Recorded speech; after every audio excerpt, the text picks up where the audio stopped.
So overall, I think that most of us who are progressive would agree that 2018 was politically draining.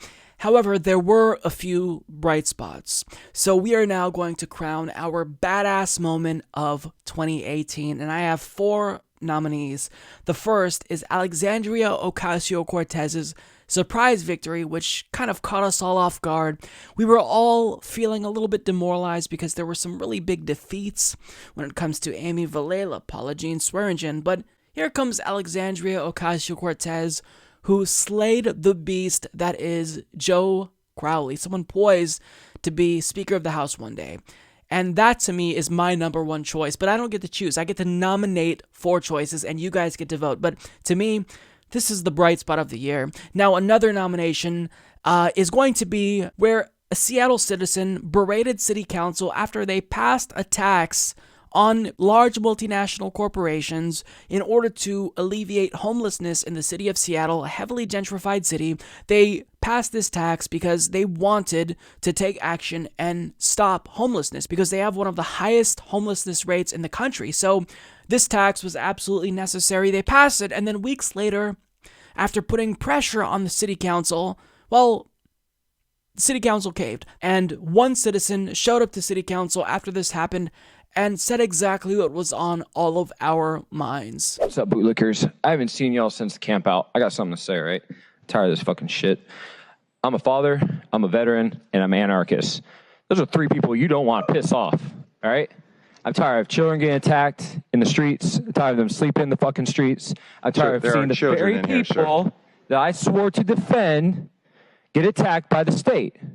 So like I said out there, y'all need to close your fucking beaks and start moving your feet and get shit done. Take resources and put them in the hands of the people who need them. All right? Seriously. The fuck is wrong with y'all? Yeah! Who the fuck are y'all to justify letting people die in the streets with your policies and your laws and your legislation? How do you justify that, killing people? I swore to give my life to defend the people from all forms of oppression. Eventually, this shit's going to stop because when our turn, we won't make excuses for the terror. Marx.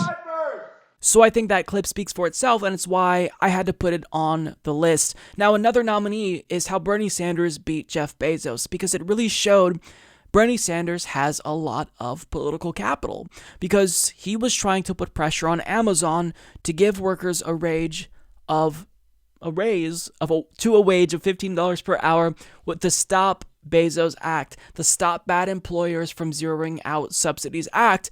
And guess what happened? Within weeks, Amazon caved and decided to raise workers' wages to $15 per hour. Now, they may have found a roundabout way to fuck over their workers by limiting stock options and whatnot, but still, I mean, this was a raise that affected more than 300,000 employees of Amazon and Whole Foods, and it really was a showing of strength for Bernie Sanders. He also got Disney to cave, and it was just so badass to see Bernie Sanders do this without even passing the legislation.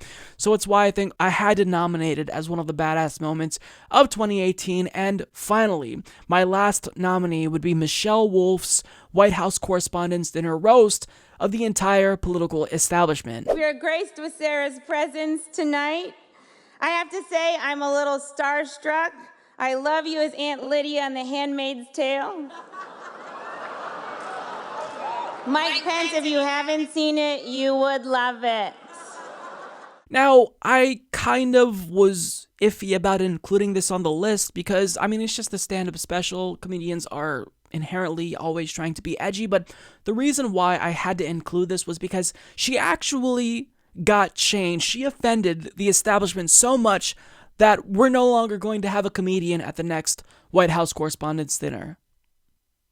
So I think that that's pretty badass, right? And her stand-up routine was just on point. I mean, she took shots at the media, at Donald Trump, she criticized Democrats, and it really was fantastic. And even though her Netflix show kind of went down the drain, it was canned pretty early, I think that this moment right here was pretty badass. So with that being said, you know who my 4 nominees are. Let's go ahead and get to the vote totals. So on Twitter, Alexandria Ocasio-Cortez's surprise victory at 47% is your badass moment of 2018. And coming in second is Bernie Sanders beating Jeff Bezos, Michelle Wolf with 9%, and at 5%, the Seattle citizen that berated city council. Now, when it comes to our Patreon viewers, with 51 total votes, they again sided with our Twitter audience and chose Alexandria Ocasio-Cortez's surprise victory, coming in second with 21 votes, Bernie Sanders beating Bezos with 4 votes, Michelle Wolf, and in last place with 0 votes is the Seattle citizen who berated city council. Now, again, like with our what the fuck moment, the YouTube audience disagrees with the Patreon and Twitter audience, which is really interesting to me because usually you guys are all in lockstep, but nonetheless, the YouTube audience, with 3,000 votes total, chose Bernie Sanders beating Jeff Bezos as their badass moment of 2018 with 51% of the vote, and coming in second with 38% is Alexandria Ocasio-Cortez's victory, with 7% Michelle Wolf's roast, and with 4% the Seattle citizen who berated city council. Now, this was close. I actually agree with the Twitter and Patreon audiences more, because even if that Bernie beating Bezos moment was pretty badass, I think that's still the hope and optimism that AOC's victory brought to all of our lives was really the biggest badass moment for me. But because YouTube had the most votes, it's clear Bernie Sanders beating Jeff Bezos is your badass moment of 2018.